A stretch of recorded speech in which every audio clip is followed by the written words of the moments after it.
माँ अम्बे चैनल में आप लोगों का स्वागत है। फ़ोन नंबर 62 025 26 605 व्हाट्सएप नंबर भी है और दूसरा व्हाट्सएप नंबर और फ़ोन नंबर 86 51 37 96 आज का विषय तुला लगन में शुक्रदेव के प्रभाव। शुक्र देवता सुख ऐश्वर्य भोग के देवता है। तुला लगन है आपका। तुला लगन ये आपका प्रथम भाव है, इसे लगन कहते हैं। प्रथम भाव, इसी तरह द्वितीय, तृतीय, चौथा भाव, पांचवा, छठा भाव, सातवें भाव, अष्टम भाव, नवम, दसम, एकादश और यह 12वां या द्वादश भाव है। तुला लगन की कुंडली में शुक्र देवता के प्रभाव। शुक्र देवता प्रथम भाव और 8वें भाव के देवता है, स्वामी है। लग्नेश होने के कारण अति योग कारक यानी अति शुभ ग्रह है इस लगन वाले के लिए। परंतु प्रथम भाव, द्वितीय भाव, प्रथम भाव, द्वितीय भाव और चौथे भाव और पांचवें भाव, सातवें भाव और 10वें भाव और एकादश भाव में शुक्र देवता उदय अवस्था में अपनी क्षमता के अनुसार दशा अंतर्गत फल प्रदान करते हैं। अगर यही शुक्र देवता तीसरे भाव और 8वें भाव और 6ठे भाव और 12वें भाव में अगर शुक्रदेव बैठे हैं तो ये जातक को, तुला लगन की कुंडली वाले जातक को अशुभ प्रभाव प्रदान करते हैं। अगर शुक्र देवता सूर्य देवता के साथ किसी भाव में अस्त हो तो इनका रत्न उपल धारण करना चाहिए या पूजा जाप इनका 64,000 करके हवन कराना चाहिए। जिन जातकों की कुंडली में शुक्र अच्छे होते हैं वो जातक को अच्छी सुख सुविधा प्रदान करते हैं।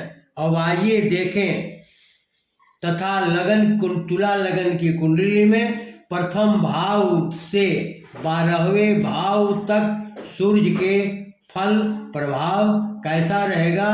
आइए देखें। प्रथम भाव में, यह प्रथम भाव है, प्रथम भाव में शुक्र का फल। शुक्र देवता सुख समृद्धि ऐश्वर्यवान होते हैं। अगर शुक्र कमजोर हो तो जीवन में सुखों में कमी आती है। शुक्र लगन में हो तो मालवीय योग बनता है। जातक तेजस्वी होते हैं, नए नए कपड़े पहनने के शौकीन, स्वास्थ्य अच्छा और अम्लीय और परफ्यूम सेंट वगैरह के भी शौकीन होते हैं। तुला लगन की कुंडली में ये दूसरा भाव है, ये धन भाव और कुटुंब स्थान भी है। यहाँ मंगल की वृश्चिक राशि पर जातक को अधिक धन प्रदान होता है। बुद्धिमान, मधुर वचन, सबसे मिलनसार, देवी देवता के भी मानने वाले और दान पुण्य करने वाले ऐसे जातक होते हैं। अगर तुला लगन की कुंडली में शुक्र देवता तीसरे भाव में ये छोटे भाई, बहन और पराक्रम स्थान है। यहाँ अगर शुक्रदेव बैठे हैं तो जातक अपने भुजबल पर अच्छे व्यापारी होते हैं और यात्रा करने के भी शौकीन होते हैं। यही तुला लगन की कुंडली में शुक्र देवता चौथे स्थान में देव विराजमान है तो जातक चौथा स्थान माता, भूमि, मकान और वाहन का स्थान है, यहाँ से देखा जाता है। तो मकान का सुख उत्तम, माता का सुख प्राप्त होता है। तुला लगन की कुंडली में ये 5वां भाव है। 5वें भाव में अगर शुक्र देव बैठे हैं तो 5वां भाव पुत्र या पुत्री एवं विद्या स्थान है। जातक को पहली पुत्री का योग बनता है या जन्म होता है। पुत्री के जन्म के बाद भाग्य में वृद्धि, भाग्यवान होते हैं। पुत्री सुंदर होती है। इन्हें अचानक धन का भी योग प्राप्त होता है। तुला लगन की कुंडली में शुक्र देवता ये 6वां स्थान है। ये रोग, कष्ट और शत्रु स्थान है। यहाँ शुक्रदेव ऊंच के होते हैं।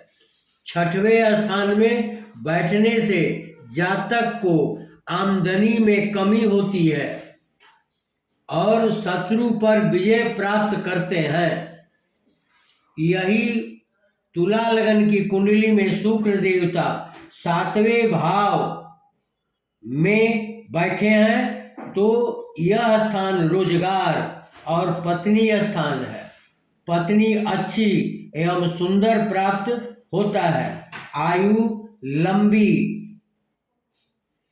आत्मशक्ति का प्राप्त होता है। यही तुला लगन की कुंडली में शुक्र देवता 8वें भाव में बैठे हैं तो यह आयु स्थान है। जातक के सुंदरता में कमी, स्वास्थ्य खराब और पत्नी से परेशानी होती है। यही तुला लगन की कुंडली में शुक्र देवता 9वां भाव, ये भाग्य और धर्म स्थान है। तो शुक्र देवता 9वां भाव में बैठने से खेल कूद से धन प्राप्त करते हैं और परोपकारी भी होते हैं। 9वां स्थान भाग्य एवं धर्म स्थान है। भाग्य के शक्ति से आनंद प्राप्त होगा। भाई बहन से मतभेद हो सकता है। यही तुला लगन की कुंडली में ये 10वां भाव है। ये राज्य स्थान और पिता स्थान। शुक्र के यहाँ बैठने से जातक आकर्षक स्वभाव के और शांत विचार के होते हैं। जातक का भाग्य विवाह के बाद विशेष साथ देता है। 10वां भाव पिता राज्य स्थान है। आयु उत्तम रहेगी।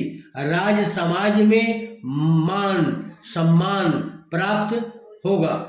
यही तुला लगन की कुंडली में शुक्र देवता 11वें भाव में बैठे हैं तो जातक निरोगी, चतुराई के योग से लाभ प्राप्त होता है और जीवन में सुखमय से जीते हैं। सभी प्रकार के सुख प्राप्त करते हैं और सरकार में इनकी पहुंच भी रहती है। यही तुला लगन की कुंडली में 12वें भाव में शुक्रदेव विराजमान है तो यह खर्च स्थान, विदेश स्थान, हॉस्पिटल, कचहरी का भी यहाँ से देखा जाता है। यहाँ शुक्रदेव नीच के हो जाते हैं। खर्च में परेशानी, आमदनी में कमी, शनि खर्च में परेशानी, बाहरी स्थान में भी दिक्कत, आयु में कमी और शरीर में कष्ट और कमजोरी और हृदय में मन में अशांति पैदा रहती है।